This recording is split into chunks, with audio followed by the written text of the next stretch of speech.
Tudo bem, doutor? Doutor, tudo bem?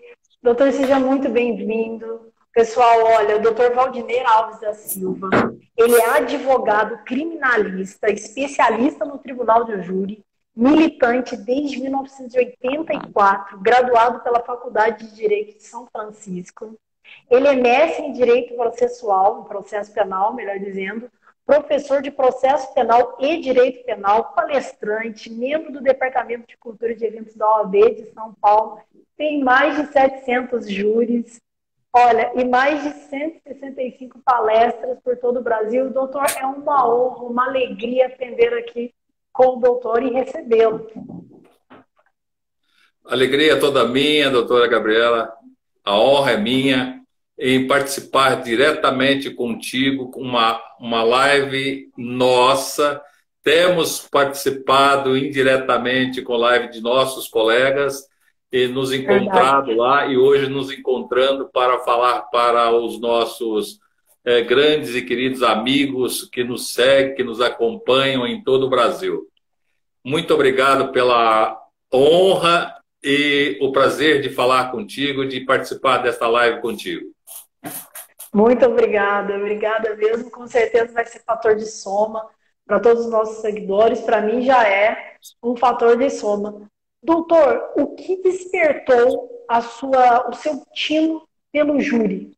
É uma vocação? Foi algo? Conta para o pessoal a história do doutor Valdiner. A minha história, talvez ela seja parecida com poucos dos muitos. Eu era servente de pedreiro e trabalhava próximo ao fórum. E nesses dias, estava lá trabalhando tal, e houve um comentário enorme sobre um júri. Ia ocorrer um júri. Júri, júri, júri. E eu queria saber essa história de júri. Eu não sabia o que era júri. Eu tinha o quê? Uns 16, 17 anos por aí.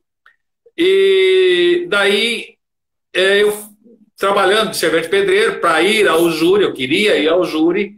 Não sei por que cargas d'água, o martelo bateu na mão e machucou. Aí eu fui levado ao hospital, teve que ir ao hospital, só que em vez de ir para casa, eu fui para o júri.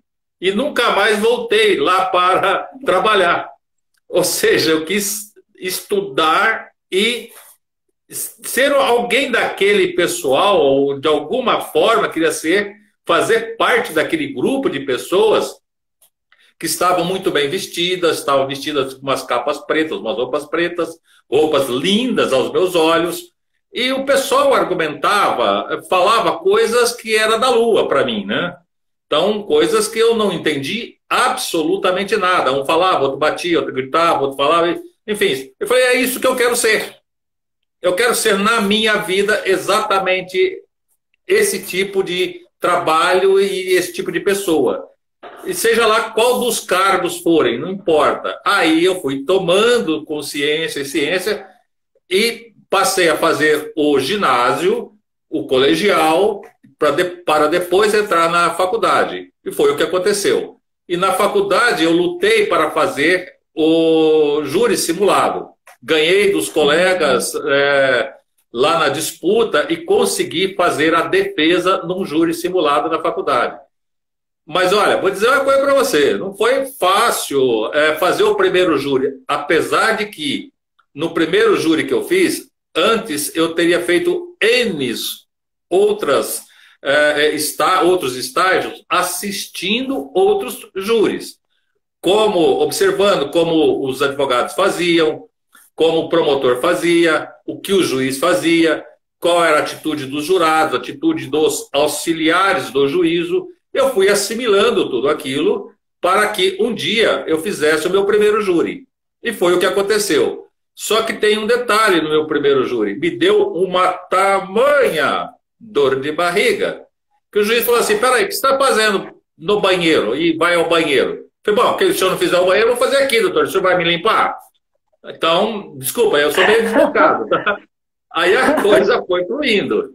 Você entendeu? Mas foi muito bom, foi muito bom. Que coisa bacana.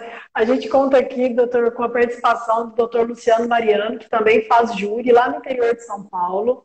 Ele está aqui nos prestigiando, olha lá. Ele também fez júri simulado na faculdade, mas depois na vida real. Eu assisti um júri dele, muito bom, e veio aqui nos prestigiar. Seja bem-vindo, doutor Mariano, também.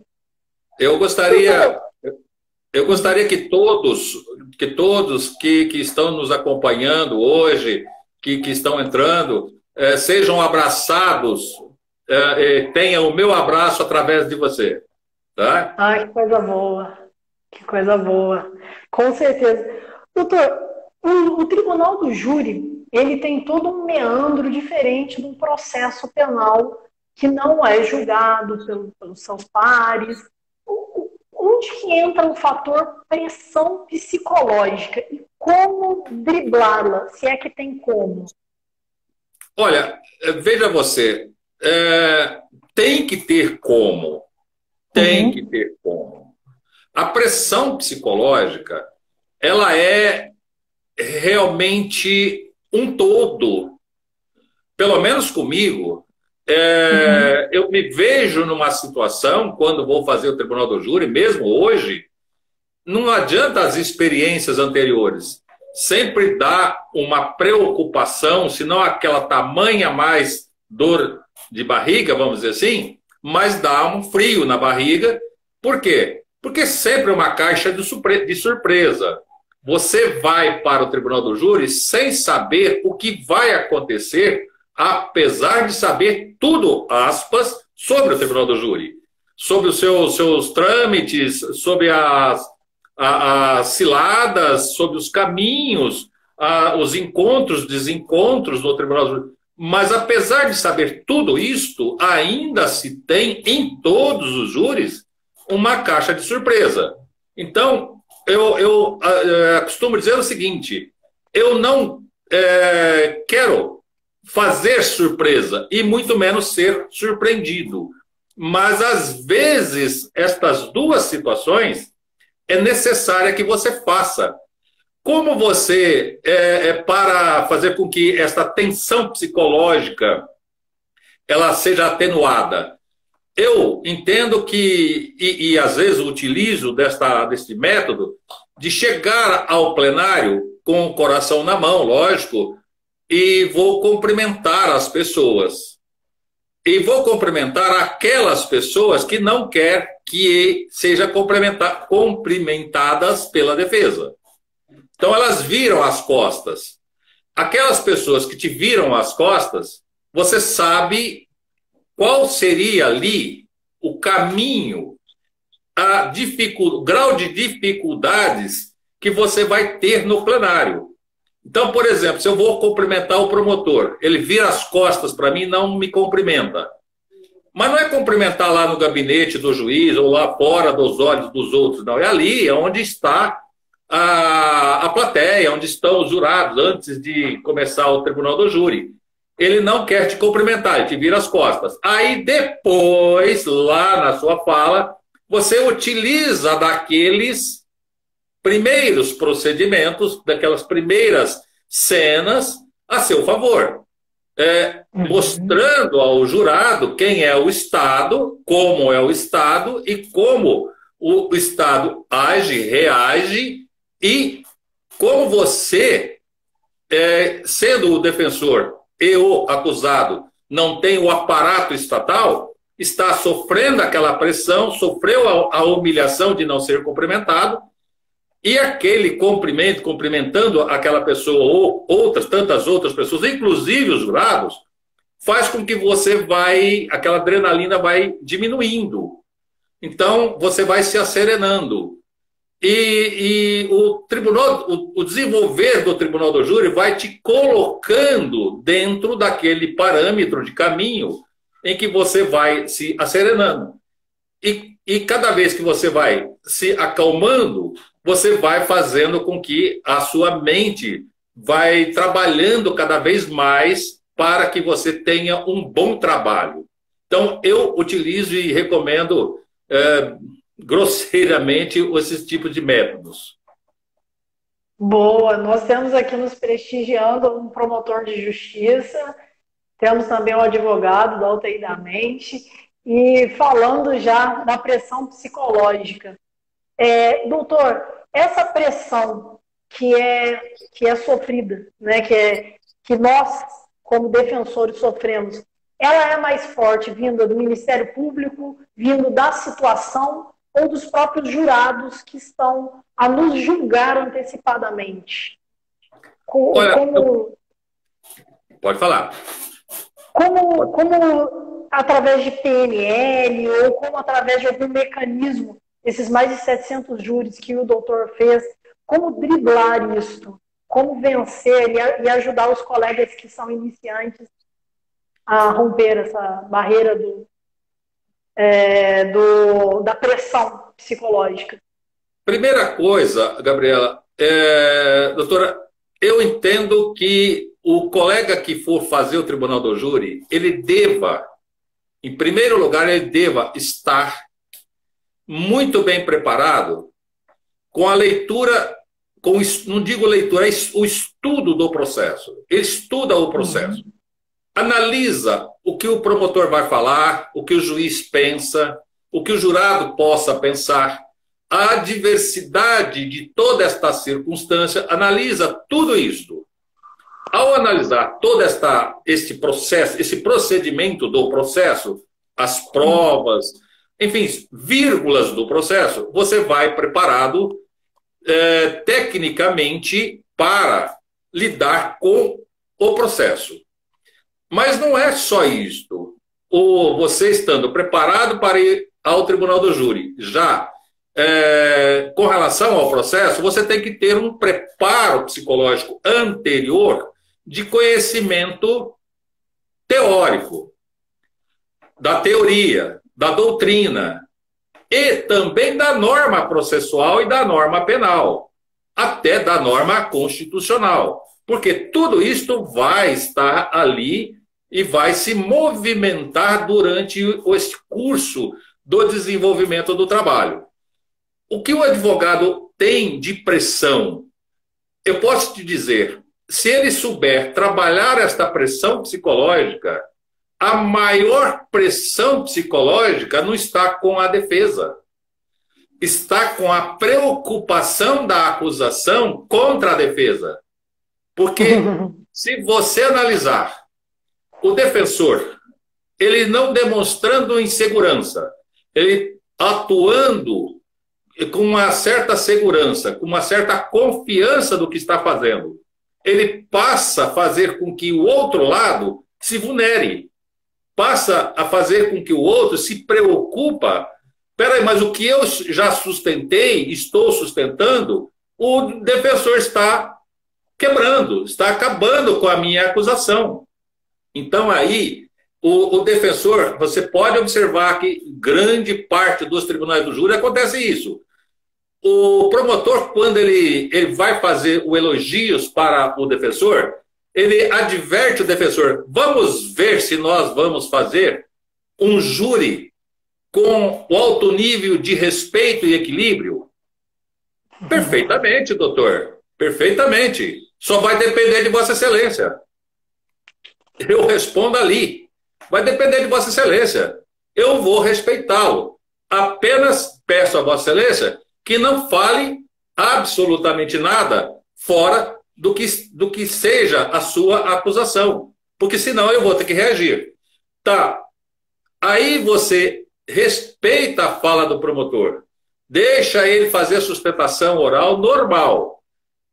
Só que tem um detalhe. Se você pegar todos aqueles dados, a fala dele, a sustentação oral dele, e começar depois, na sua tese de defesa, desfazê-la, ele começa a reagir. Ele começa a brigar com você, ele começa a interferir, coisa que você não fez antes. Ou seja, como é que ficou aquilo que ele te pediu anteriormente? Ele te pediu, ele disse, olha, vamos ver se nós vamos fazer um júri aqui com alto nível de respeito. Aí você utiliza isto para os jurados. Onde está aquilo que ele nos pediu? O senhor vai confiar em quem? Na defesa ou na acusação? Percebeu? Então aí você começa a desmontar aquele efeito psicológico que era uma pressão sobre a defesa, você começa a transformá-la para que o outro lado a sofra. E outra, que coisa interessante, não é só o promotor que preocupa conosco, não, que se preocupa com a defesa, o juiz também. O juiz se preocupa e muito com a defesa. Ele parece, não deixa transparecer, se preocupar com a acusação. Por que ele não se preocupa com a acusação? Porque ele tem em mente como a acusação ela vai proceder. Ela vai ter uma linha retilínea de acusação. Ela não poderá sair, a acusação não pode sair mais ou menos desta linha, deste parâmetro de linha.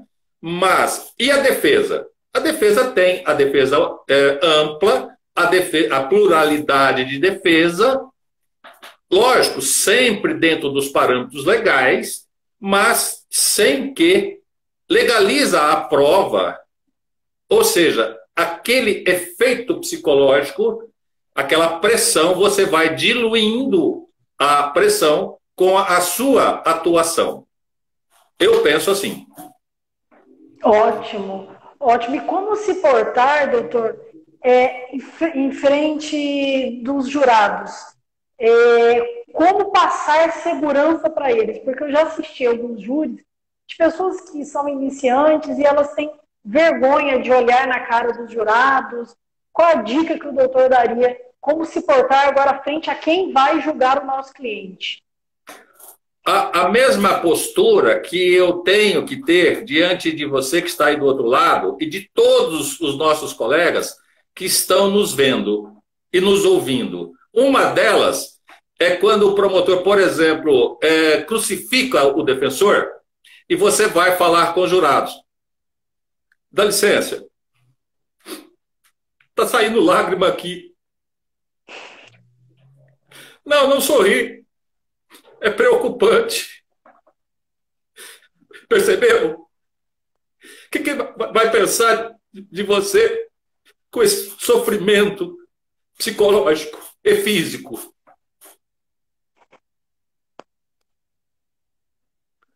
Aí, é brincadeira. É uma brincadeira.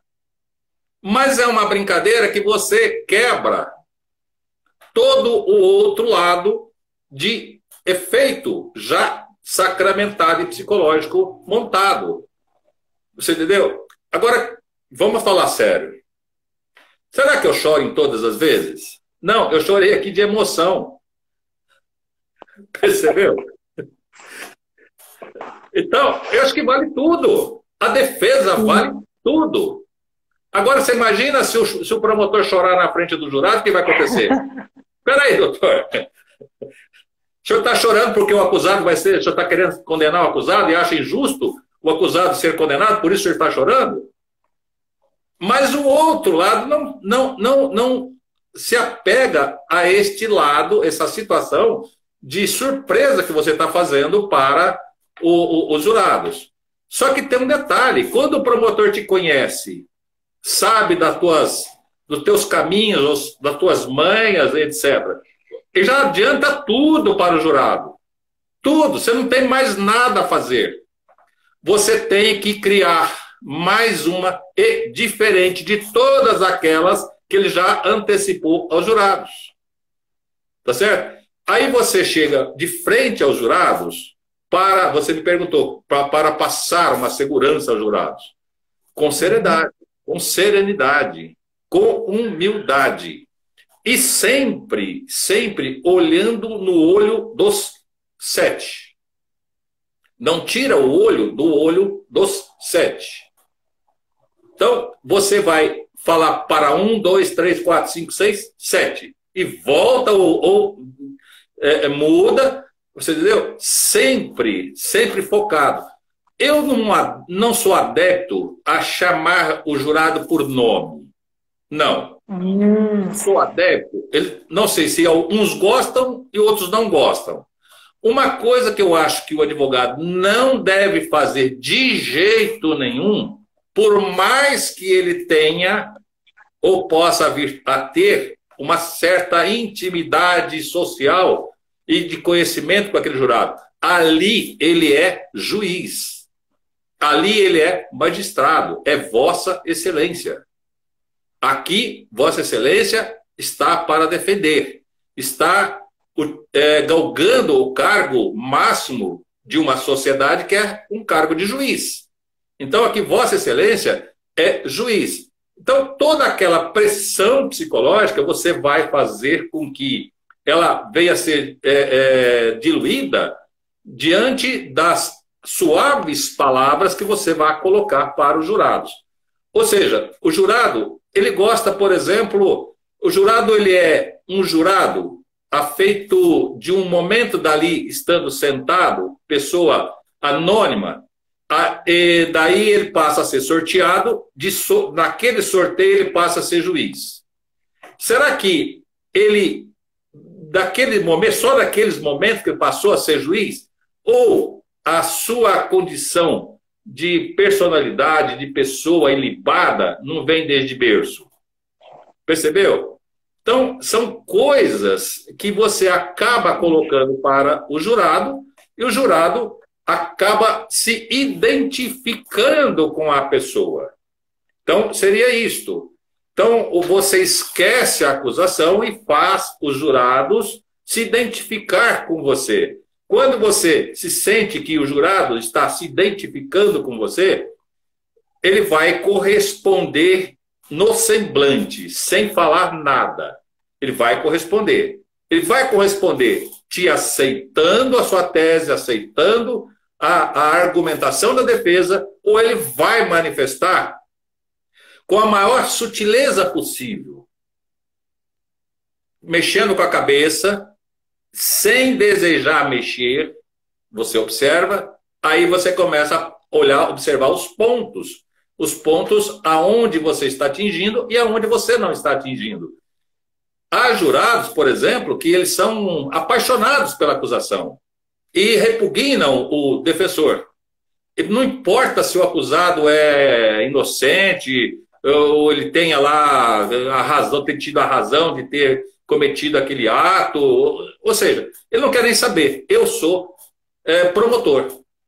Tá? E como é que você, a princípio, já localiza esta pessoa? Antes de começar o júri, antes de formar o conselho de sentença, gasta um tempinho, vai lá, cumprimenta eles. Sejam bem-vindos ao tribunal. Só que tem algum deles que te dão a mão assim, ó, bem molinha.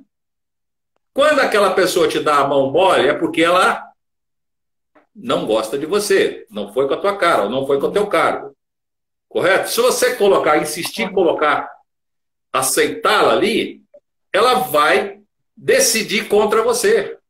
Então são 3 que você já elimina. Se são 5 que você consegue, normalmente são 5, 6 que você consegue, 3 você já eliminou. Você não queria eliminar, mas aquela atitude, aquele procedimento já fez com que você a eliminasse, ou seja, recusasse. Não vamos tirar a expressão eliminar, recusasse. Então você já recusou 3 jurados que iria condenar. Você entendeu? Lógico, pode ter outros que você não perceba, mas o caminho, entendo que seria desta forma para que a gente possa fazer com que esta pressão psicológica seja diluída no curso da atuação do defensor. Ótima dica, excelente. E, doutor, o que não fazer de jeito nenhum? De jeito nenhum para quem está aí imbuído de fazer júris. Dicas de experiência do doutor. Dicas de experiência. Eu não posso dizer as que eu falei, porque vai ficar feio, né? Uhum. Eu tenho que falar dos outros. Não, lógico, eu também já tive alguns erros, é evidente, algumas situações, mas coisas, por exemplo, que você nunca deva fazer, virar as costas para o jurado, principalmente quando você está falando, você não vira as costas para o jurado. Se você tiver que buscar um papel, volta de costa para a sua tribuna e evita o máximo virar as costas para o jurado. Nunca chamar o jurado de você.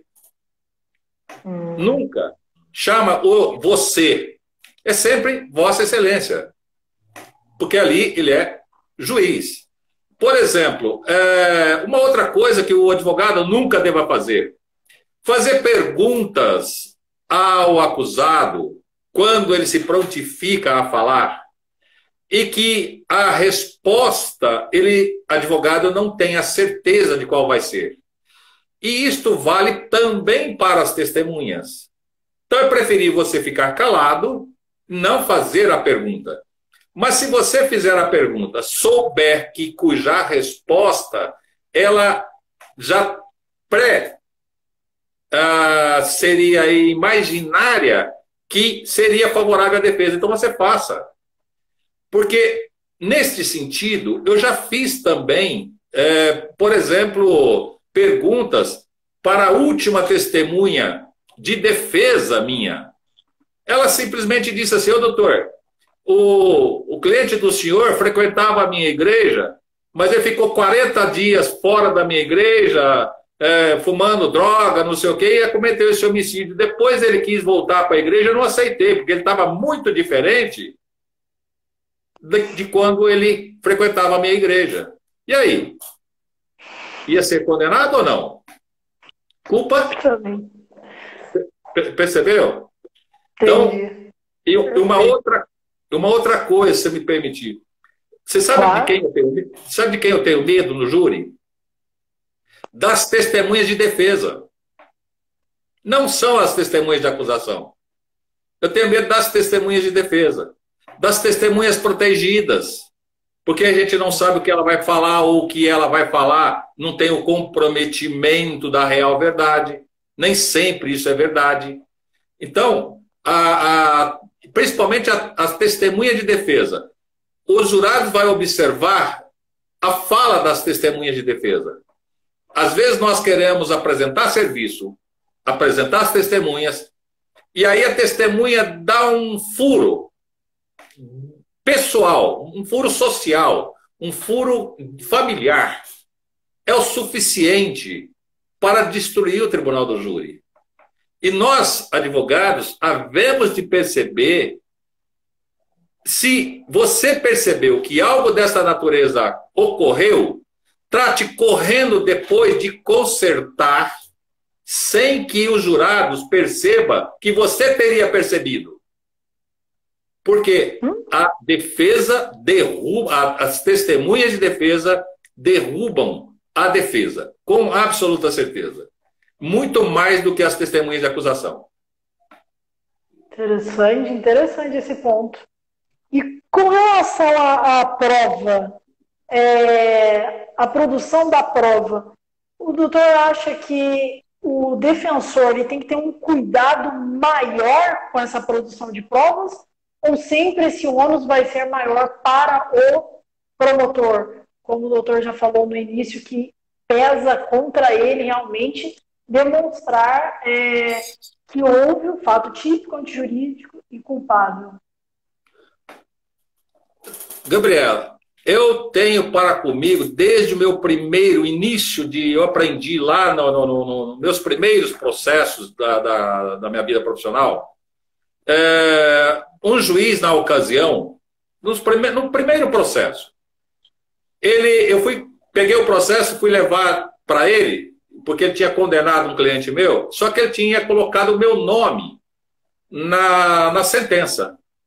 E eu nunca tinha visto isso em todos os meus estágios, mais de 60, de 100 sentenças que eu tinha já examinado, como estagiário, como estudante de direito, eu nunca tinha visto nenhum juiz colocar o nome do advogado na sentença. E esse juiz fez. E foi para isso que eu fui levar, para falar com ele. E, na verdade, era um duplo processo. Tinham dois processos, o mesmo réu. E ele me nomeou, ele nos nomeou para o outro também, o outro processo. Só que eu fui falar com ele e ele me deu um esculacho. O juiz me deu um esculacho.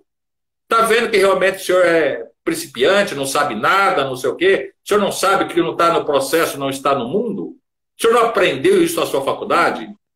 Tá bom, saí com, desculpa, o rabinho no meio das pernas e fui embora. E era um estupro. Duplo estupro. O rapaz teria estuprado uma anciã, cega, surda e muda. 66 anos de idade, Ananzinha. Tá, ali ele condenou e condenou satisfatoriamente uma pena pesada. E como ele disse para mim que o juiz julga o que está no processo e não estando no processo não está no mundo, eu aprendi. Eu fui lá no presídio e falei para ele, olha, eu gostaria que você passasse um batonzinho, um pó de arroz, como é que você chama? Sombra, né? Sombra. E chegasse lá para o juiz e disse que o seu negócio não é mulher, é homem. E ele fez. Mas desse jeito, todo jeito, todo, né? E daí? Aquele segundo processo não teve prova. Percebeu? Não teve prova. Ele teve que absolver. Aí ele nos chamou e disse assim, doutor, eu absolvi seu cliente, mas é público e notório, covardemente seu cliente praticou esse ato. A sociedade inteira sabe. Mas eu tive que absolver. Então isso serviu para todos os meus júris. Todo meu trabalho, o resto da minha vida. Eu não sou adepto à produção de provas. Não. Eu utilizo das provas que o Ministério Público as utiliza para a sua condenação. Mas tem um detalhe. Por que eu utilizo essas provas? Porque o promotor, não, ele cansa de dizer que ele não é o ferrenho acusador. Você já não ouviu isso? Ele não é o ferrenho acusador. Eu sou o defensor da sociedade. Eu posso pedir a absolvição como eu posso pedir a condenação. Olha que maravilha. Já o advogado, o defensor, não pode. Se ele pedir a condenação, dá réu indefeso. Ele não pode fazer isso. Aliás, o promotor não sabe que a gente pode também pedir a condenação. Ele sabe disso. Mas para desmoralizar a defesa, aos olhos dos jurados, ele diz que a defesa não pode. Há aí uma pressão psicológica, tá vendo? Percebeu? A gente não pode, o defensor não pode pedir a condenação. Como não pode pedir condenação se você pedir a desclassificação, condena? É condenação. Você está pedindo condenação. Percebeu? Você não está pedindo condenação naqueles termos da denúncia e da pronúncia. Mas você está pedindo que se desclassifique e ele seja condenado uma pena razoável. E às vezes dá isto. Então você, defensor, também pode pedir a absolvição, como pode pedir a condenação. Mas ele diz o seguinte, eu sou o promotor, posso pedir a condenação, como se não convencendo, eu posso pedir a absolvição. E sou defensor da sociedade. Eu sou defensor da vítima e da sociedade. Bom, se ele é defensor, olha, se ele é defensor, ele está usando provas de defesa. Provas utilizáveis para a defesa. Se ele utiliza provas de defesa, elas também nos interessam para fazermos a nossa defesa. É lógico, quando houver a necessidade de produção, de complementação de prova, sem que esta complementação de prova necessária não vai implicar na legalização de prova incriminadora.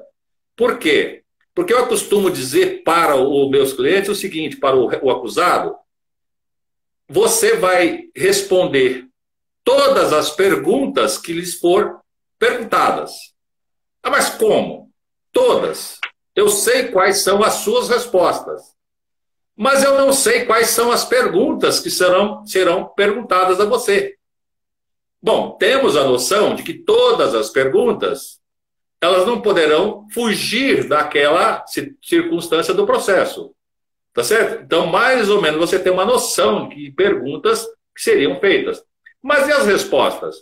As respostas são todas para todas as perguntas, as respostas que não vá implicar na sua confissão de culpabilidade. Não vai sacramentar a sua culpabilidade através da sua resposta.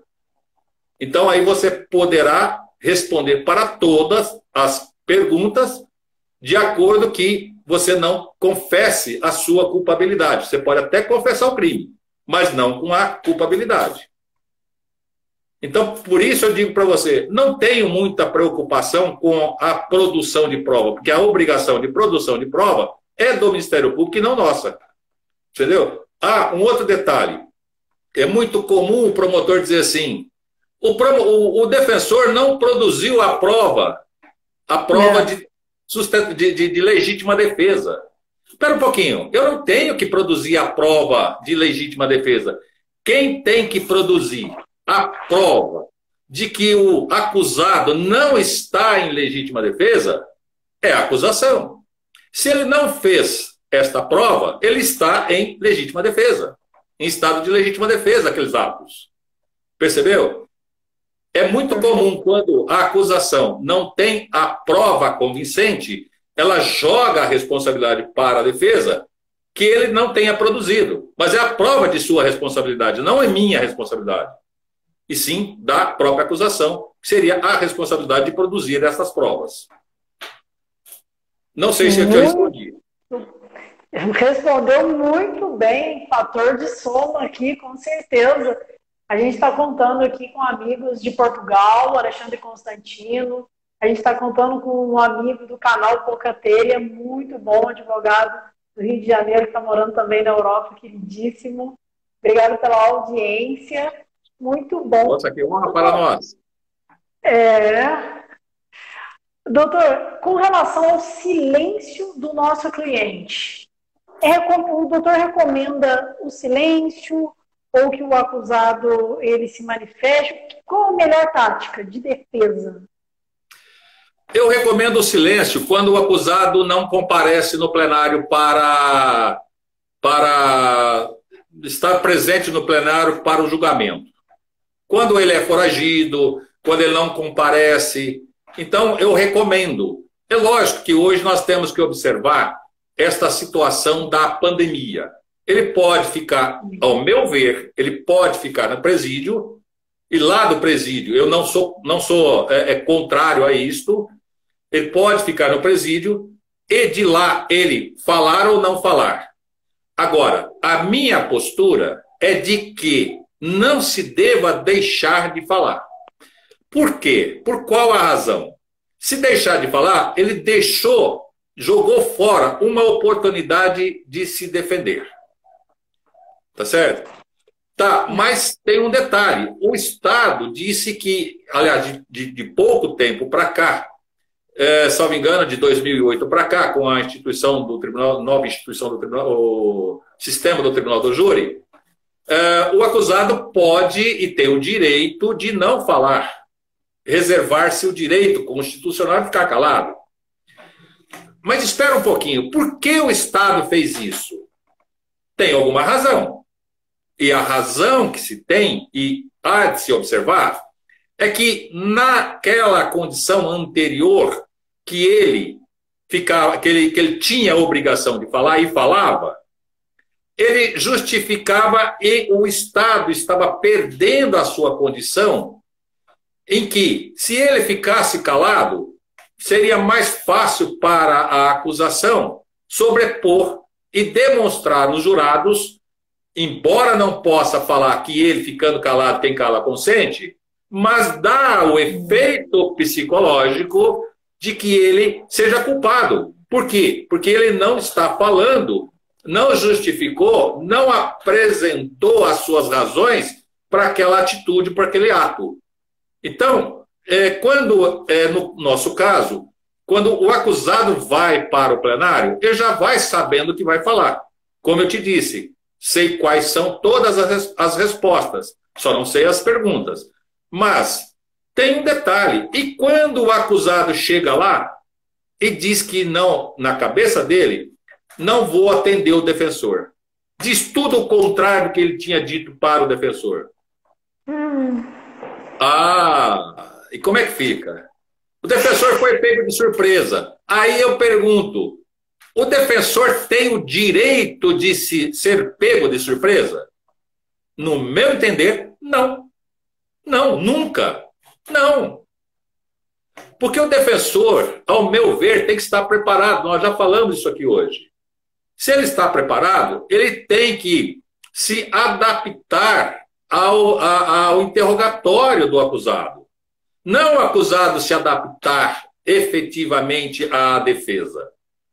A defesa técnica possa fazer a sua defesa técnica sobre as provas processuais que estão no processo e também a defesa da autodefesa que ele fez ou justificativa da confissão que ele fez.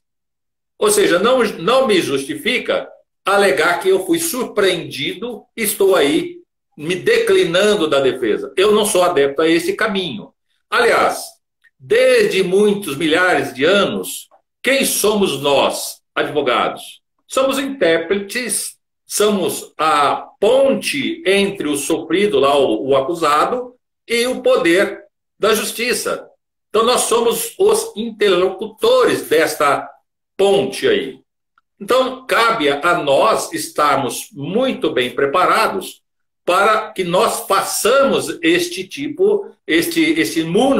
trabalho, que não é um trabalho, ao meu ver, também, não é um trabalho de circunstâncias privadas, atendendo interesses privados. Mesmo que aí estaria atendendo o interesse do acusado, é de munus público, é de interesse da sociedade. Então, eu entendo que o acusado ele não perde nada se ele falar. É evidente, tudo no direito, tudo na justiça tem os dois lados. Ó, os dois lados. Se é algo que você perceber que ficar calado, por exemplo, um acusado que começa a falar com você para justificar aos jurados, se você me olhar os olhos, eu vou aqui desse lado me perder. Você acha que o jurado não vai condenar esse indivíduo? Lógico que vai. Então fica calado. Diante da circunstância, o Estado não foi diligente. Eu acho que ele perdeu com esta situação aí de mudança para que o réu ficasse calado, ao meu entendimento. Perfeito, perfeito. O doutor tem recebido bastante elogio da doutora Genial Preta. O doutor conhece?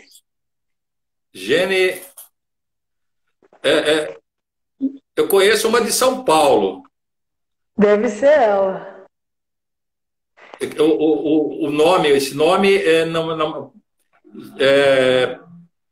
me parece que é uma diretora da OAB de Só me engano. Eu acho que é Eugênia. Eugênia. Me perdoe, doutora Eugênia. Aqui neste momento eu posso dizer, eu estou sofrendo o efeito psicológico até do elogio da doutora Eugênia Preto. Saiu. Me saí bem? Saiu. Um abraço para ela. Muito bom, muito bom. Seja bem-vinda, Eugênia. Doutora, o que não pode acontecer é que nós, advogados, nos prendemos na nossa casta de consciência, na nossa inteligência. Ali nós, no Tribunal do Júri, nós havemos de liberar a nossa inteligência no mais alto grau e nível de possibilidades de reflexão, de raciocínio rápido, de respostas inteligentes. Não pode deixar se deixar ser pego por circunstâncias de insegurança, porque qualquer deslize, não da acusação, mas da defesa, pode ter certeza que o acusado sai condenado. Com certeza. É uma responsabilidade muito grande. Muito grande. Doutor, eu sei que são muitos, mais de 700 júris, muitas histórias que têm assim, o peso de experiência científica e prática. Mas todos os casos sem citar nome, houve algum que foi de uma complexidade maior que poderia ser trazido aqui, lógico, acomodando, mutatis mutandis, o que deve ser mudado, para trazer luz aos nossos amigos aqui, um caso que foi complexo e o doutor teve uma saída, dentre todas, né, dos 700 júris, mas que desviou da complexidade por um ato de destreza, de prática, de inteligência, que o doutor poderia... Tem muitos casos. Eu vou me perder dentre eles. Porque em todos, o que eu posso te responder é que alguns, via de regra, os promotores que já passaram comigo e juízes, houve uma ocasião, quando eu mesmo fiz o mestrado, teve promotores que sentaram ao meu lado, que tinham uma certa amizade comigo, que era coisa difícil o promotor ter amizade conosco, né? Mas tem alguns que gostam da gente e ultrapassa esse limite da profissão e somos amigos. E demais não, porque tem promotores que passou mais de 30 anos, inimigo meu, e quando encontrou-se comigo, a coisa pegou de novo. Mas posso te dizer o seguinte, me recordo aqui de pelo menos um deles. Fiz um tribunal do júri uma ocasião em que o acusado tomou uma mão de pau e ficou 40 dias na UTI. Sobreviveu. Não sei por qual razão, ele queria matar os 5 que bateu nele. Ele não conseguiu matar os 5, ele matou 2. Os 2 que ele matou, ele cortou com um punhal, ele cortou a garganta. E no outro, ele deu 27 punhaladas. E aí, o doutor promotor disse para os jurados e convenceu os jurados de que o defensor, isso na fala dele, que o defensor estava presente neste fato. Que o defensor presenciou esse fato. Aí eu pergunto a você ou aos nossos colegas, vocês diriam que sim ou que não? Veja, não tem muita complexidade, percebeu? Mas, diante da circunstância, se eu presenciei os fatos, eu sou cúmplice. Certo? Eu não poderia ser defensor. Tá, mas e por outro lado? Não é isso que interessa para nós. O que interessa para nós é o núcleo daquilo que ele apontou para os jurados e convenceu os jurados. O que o defensor teria que fazer? O que eu fiz? Pergunto a vocês. O que poderia ter feito? Tinha que ter te denunciado. Percebeu? Eu disse que sim. Eu disse que sim. Eu disse que sim. Que eu estava presente naquele ato. Embora a minha cidade fosse mais de quase 200 quilômetros de distância, e foi a única vez que eu fui naquela cidade fazer o júri. Eu nunca tinha ido naquela cidade. Era o meu primeiro dia que eu fui conhecer a cidade e fazer esse tribunal do júri. O que aconteceu? Eu disse ao promotor, concordei com ele na minha fala, concordei para os jurados, dizendo para ele, sim, senhor jurado, eu estava nesse dia aqui. Expliquei para eles de onde eu era, tal, etc. Mas eu estava nesse dia. Hoje foi o primeiro dia, cheguei até meio atrasado, tal. E eu estava, como o doutor convenceu os senhores de que eu estava no plenário, no dia do crime, na hora do crime, presenciei o crime, eu vou dizer para os senhores que eu realmente presenciei o crime. Agora, os senhores não se surpreendam que quem me levou para aquele local foi o doutor. Foi ele que me levou para lá. O réu deu. Olha só, o réu deu uma facada em um. Estava lá no laudo, né? Tá certo? No laudo. E mais 27 no outro. Então, 28 facadas. O réu deu 25 facadas na segunda vítima, que levou os 27. Não, 24. 24 facadas. Já falei isso. 24 facadas para marcar. O número 24. Ou seja, não quis chamar ele de... Hoje a gente não pode falar mais. Né? Mas falou, naquele dia falou. Aqui ficou um negócio pesado, entendeu? O promotor, o réu deu 24 facadas e passou a faca para Sua Excelência. Sua Excelência deu a 25, a 26, a 27, mais 3 facadas. Passou a faca para o defensor. E o defensor viu que estavam muito esfaqueados, guardou a faca. E aí? Adivinha o resultado? Absolveu. Claro. Ou seja, os jurados entenderam, confiaram no defensor e entenderam que o promotor quis, sei lá o quê. Você entendeu? Quis nos menosprezar e tal. Então, esta foi, você me pediu uma sacada, por exemplo, essa acho que foi uma delas. Tem muitas, demais. Tem várias. Aliás, tem quase todos os dias. Porque os nossos júris são júris, assim, de surpresas. Você entendeu? É fantástico, fantástico. Muito bom. Eu gosto, eu amo.